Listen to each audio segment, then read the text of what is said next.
This week's Torah portion is called Noah, and there's much consideration and a great discussion that takes place throughout the ages about this man Noah, his characteristics, the kind of person morally that he was.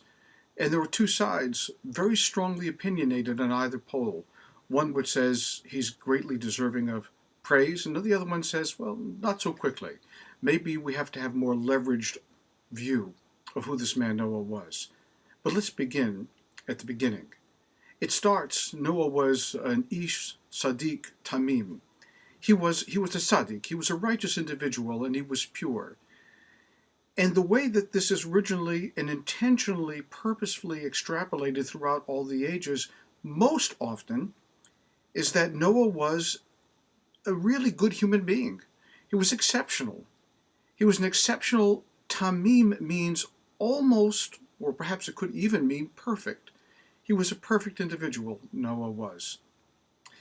And the way that one of the Hasidic masters looks at the word tamim, perfect, explains it as saying that he was shalem. He was a whole, complete person. He was an individual that looked at all sides of an issue and made the best judgments and used dan lechavsachut, the idea of giving everybody the benefit of the doubt in every situation. He was intentionally, purposefully a very great man. But there are those who say that he wasn't so great, that he was good in his own time. And if you look at the very first verse of this text, it says he was good in his generation. He was good in his own generation. In other generations, it wouldn't have been so hot.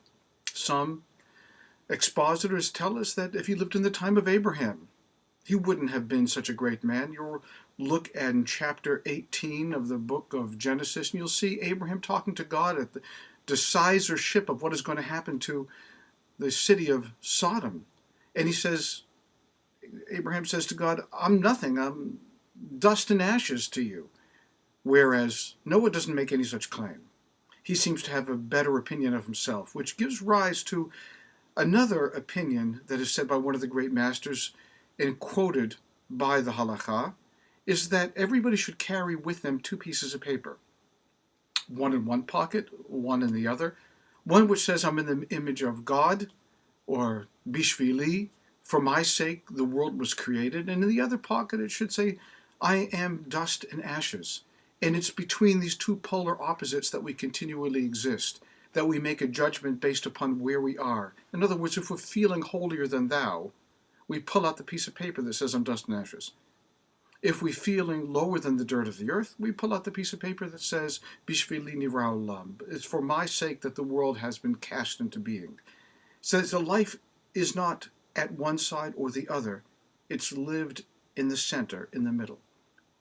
And yet at the same time, we have all of these people throughout the ages that are casting either light or darkness on this man Noah. He was a good individual. He wasn't so good.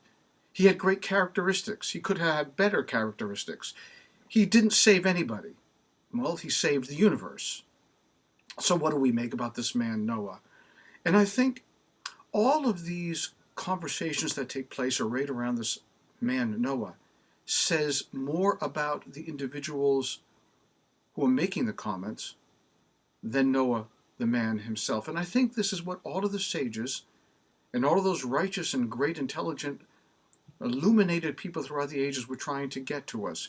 They weren't so much giving us opinions about the character of Noah as much as getting us to decide what we thought about Noah, because then we could look into the mirror and decide better, who are we? Well, who am I? Who am I to cast judgment? Who am I to cast an aspersion? Who am I to make of him a saint when he doesn't deserve?